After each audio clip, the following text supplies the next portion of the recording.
Primarily used to house hot water tanks and even combi boilers, the humble airing cupboard is a handy and often underused additional storage space. Varying in size and location, some houses may even have an empty airing-style cupboard at the top of the stairs or in a bedroom that's ripe for transformation. For those short on space or without a utility room, an airing cupboard with custom and fully flexible shelving provides a great space to air spare duvets, linen and towels, hang clothes, and hide washing. In this video, Carla, who is a landscape gardener and home renovator, is going to show you how to maximize cupboard space with adaptable and fully customizable shelving. The materials for this project are all available from Wickes and will take a DIYer with moderate skill approximately 3 hours to complete. Look out for this icon during the video for our DIY top tips.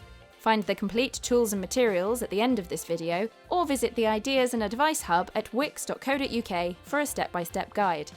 If your airing cupboard still has a hot water tank or combi boiler in, it's vital that your shelving doesn't prevent air from circulating. We have designed our shelving with 2 wall-mounted brackets that hold wooden dowels to create a slatted rail-style shelf. These dowels are held in place by notches that sit within a secured bracket, so you can easily reconfigure the placement by removing or adding dowels to hang bulky items or hold storage boxes. Depending on the size of your space, you can create full-length or half-depth shelves and add as many units and dowels as you like for ultimate flexibility. Begin by measuring the depth and width of your airing cupboard with your tape measure and make a note. You may find, as is common with cavity spaces, that it isn't quite square and can even taper in width from the front to the back of your cupboard. If you decide to install multiple units, it can be worthwhile to mark the measurements with pencil on your wall. We chose to use an 1800mm length of 18 by 144mm whitewood PSE timber, working from either end of the length to create our 2 sets of brackets. However, there is no right way to do this. Just make sure your timber has an additional 200mm added to the bracket lengths to allow for excess wastage zones to clamp and screw through. You will also need an appropriately sized spacer that matches your chosen measurements between the dowels.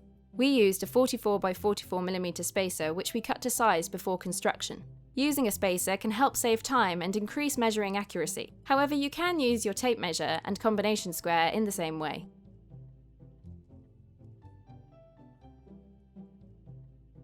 Begin by measuring 100mm in from each end of your length, marking and scribing a straight line. These spaces are excess wastage zones, so it can be useful to cross-hatch each space as a visual reminder. Then, taking your airing cupboard measurements, measure and mark from the 100mm line, repeating at the other end of the timber, so you're working towards the centre. These 2 sections will be cut in half and become 2 sets of identical brackets. Depending on your dimensions, you may have an excess zone in the centre of your timber, so cross-hatch this too. Next, you need to mark the lock locations within each of the bracket lengths. These will be affixed to a locking block that will slightly overlap the brackets once mounted. We chose to use ball catchers, but there are many types of locking mechanism available.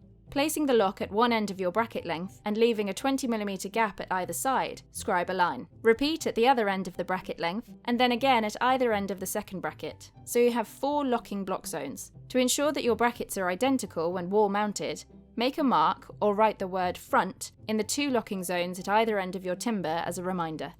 Starting at one end of your timber on the first bracket length, place your 25mm flat wood bit against the locking block zone line and make a mark at the centre of the tip. Scribe a line, then butt up your spacer. Check the block is true with your combination square, then scribe a straight line across the width. Repeat, moving your spacer along until you reach the end of the first bracket length. Do the same on the second length, starting at the other end of the timber. We managed to mark 10 holes for each bracket, but this may vary depending on your timber length and dimensions. Now find the centre of the timber length, mark and scribe a line along from end to end. To avoid confusion, it's a good idea to draw a small circle around each drilling mark where the lines intersect on the brackets.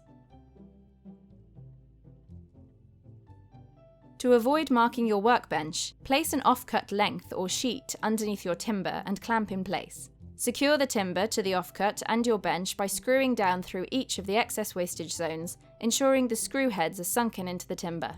Use a bradawl to make a small hole in each drilling mark to prevent your drill bit from wandering. Then guide your 6mm drill bit into the first hole. Butt up your 90-degree jig, then drill down to pilot the hole, repeating for each of the marks. Replace your drill bit with a 25mm flat wood bit, then holding the drill securely and with a firm 90-degree angled grip, drill down through each pilot. Now that the holes are completed, you can cut the timber length through the centre to create the 2 sets of brackets. Ensuring your circular saw is unplugged and using your combination square, adjust the blade depth to just over 20mm to avoid cutting through your workbench. Tighten to secure. Then insert your track rail, adjusting the measurement to half the width of your timber length. With the track rail running along your timber, start at one end and slowly cut the timber in half. This job can be quite dusty, so we recommend wearing protective eyewear. It's worth noting that the thickness of your circular saw blade will mean that the cut notches will vary in size by approximately 2mm. The dowels will sit best in the larger notch, so make a small mark at the back of the brackets to indicate the larger notched bottom bracket and slightly smaller notched top bracket. Give the length a sand down to remove frays and the pencil marks, then unscrew. Using your chop saw, cut on the inside of each of the 100mm wastage zone lines so you are left with 4 identical brackets. Use your sander to smooth over the cut ends, then tidy up the notches with a bespoke sanding block. Wrap a piece of sandpaper around an off-cut piece of dowel and run through each of the notches to smooth down.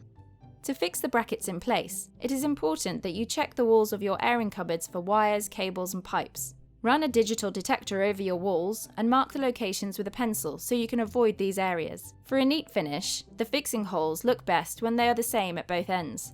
However, your walls and pipework will dictate this.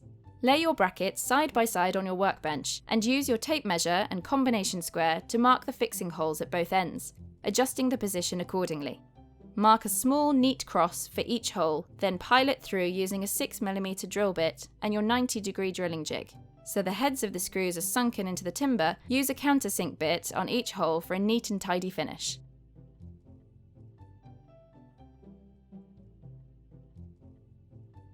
Using your airing cupboard depth dimensions, mark and cut each piece of your dowel to size with your chop or universal saw. If the width of the space varies from front to back, measure and cut each dowel length to size separately. When it comes to fitting your locking blocks, the design and dimensions will entirely depend on the locking mechanism you choose to install. As we used ball catches, we used an offcut to chop 4 rectangular blocks to size that were approximately 40mm wider than the catch and 20mm longer than the bracket. We fixed these into place at either end of the top brackets with mitre adhesive, then screwed the catches to the overlapping end of each.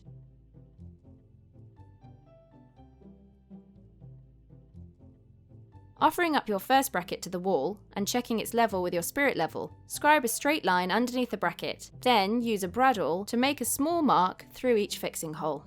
We used self-piloting plasterboard wall plugs, but you should use the appropriate plug for your walls. Measure from the floor to the scribed line, then use the measurement to repeat with the second bracket on the parallel wall. Twist the screws in a little by hand to each bracket, then ensuring the bottom of the bracket is aligned with the scribed mark, drive the screws into the plugs to secure. Fitting the dowels and ball catch counterpart. Now your brackets are secure, you can place your dowels into the notches, deciding upon your preferred configuration in the first instance. Place the top brackets on top of the dowel, then with a pencil make a mark underneath and in the centre of each catch. Align each of the counterparts to the markings, then screw into place, before replacing the top bracket and slotting it into the catches to secure. And that's it! Your customisable airing cupboard rail shelving is complete!